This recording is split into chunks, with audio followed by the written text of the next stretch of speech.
તો જોઈ શકો છો આપણે બધું બકાલું સુધારી લીધું છે, સરસ મજાનું રેડી કરી લીધું છે અને આપણે ગરમ પાણી પણ થઈ ગયું છે થોડું થોડું. તો આપણે ગરમ પાણીથી સરસ બકાલું ધોઈ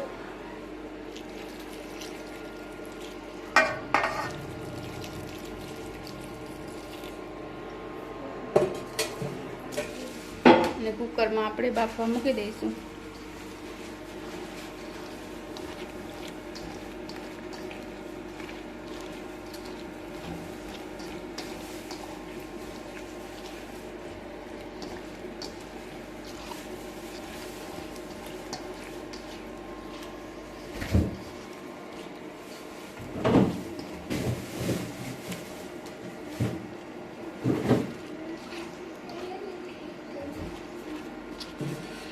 હવે આપણે બધું બકાલું સરસ ધોવાઈ ગયું છે, હવે આપણે બાફવા મૂકી દઈએ.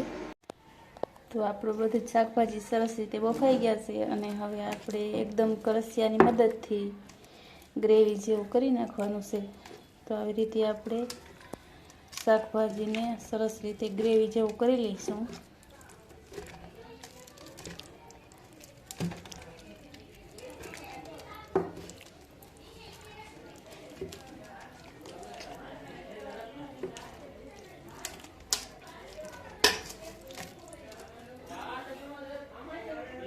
તો આપણે જો ટમેટા અને ડુંગળીની ગ્રેવી પણ બનાવી હતી અને શાકભાજી પણ આપણે સરસ મજાના ગ્રેવી જેવા બની ગયા છે.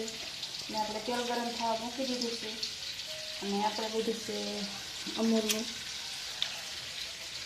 અમૂલનું બટર, એ પણ આપણે નાખી દઈએ. અને આપણે તેલ ગરમ થઈ જાય એટલે આપણે વઘાર કરી લઈએ. તો આપણે તેલ ગરમ થઈ ગયું છે તો આપણે ટમેટા અને ડુંગળી ગ્રેવી નાખી દેવાની છે.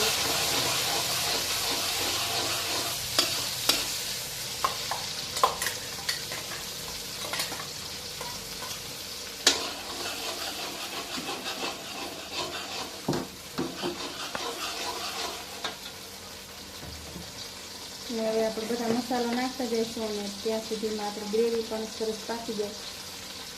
તો આપણે થોડીક હળદર, મીઠું અને બધા મસાલા કરી લેવાના છે.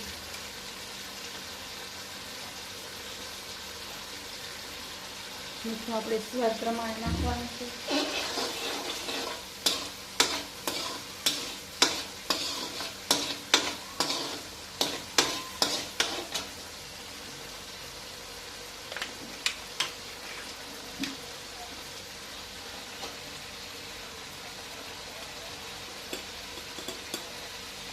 આપણી આ તીખી ચટણી છે.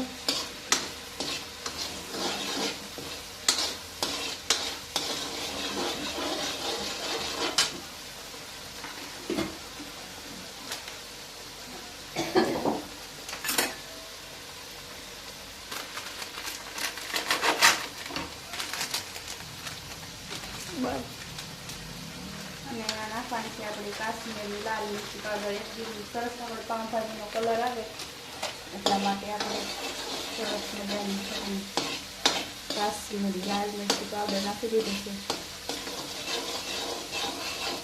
જોઈ શકો છો એકદમ સરસ કલર આવી ગયો છે આપણે મસાલાનો. તો હવે આપણે બધી શાકભાજી ગ્રેવી કલર છે ને એ નાખી દઈશું.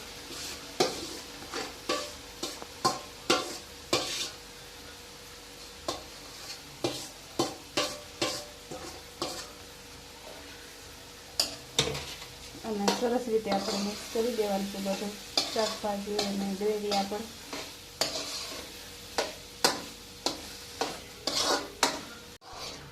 તો જોઈ શકો છો આપણી ભાજી બનીને તૈયાર થઈ ગઈ છે સરસ મજાની એકદમ.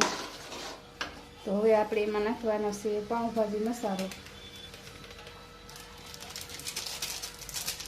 અને થોડુંક આપણે નાખવાનું છે એમાં પાણી, જે આપણે બધું શાકભાજી બાફ્યું હતું ને એ પાણી આપણે થોડુંક રાખી દીધું હતું. એ પાણી આપણે પાછું ભાજીમાં નાખવાનું છે.